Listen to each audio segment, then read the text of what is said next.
deuxième valeur, là on passe du coup dans les stylos, briquets et autres avec Bic. Exactement. Alors, Bic, alors ça c'est une valeur très intéressante. Cette valeur a connu 3 ans de purgatoire, donc 3 ans sans gaz, 3 ans sans énergie. La valeur était tombée dans l'oubli, si je puis dire. La valeur rasait tous les investisseurs puisqu'ils n'en voulaient plus.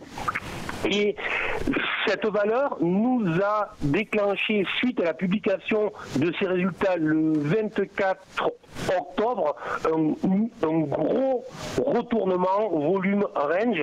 Ce jour-là, elle a clôturé en hausse de 6%, mais surtout, elle a eu en séance une hausse supérieure à 11%.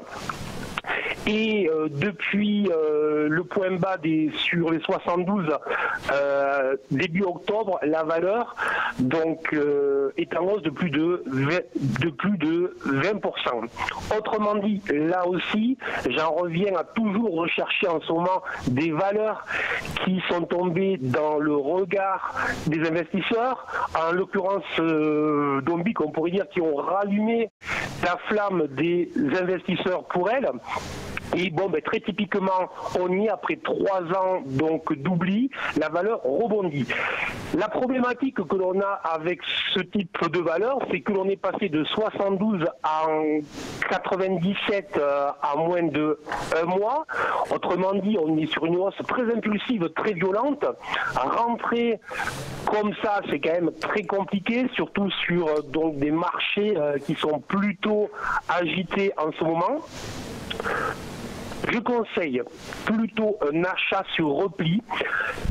Si on pouvait avoir un retour sur la zone des 92, ça serait vraiment, je pense, une excellente opportunité de rentrer sur cette valeur. Alors là, sur Air France, j'étais vraiment pour jouer un petit upside.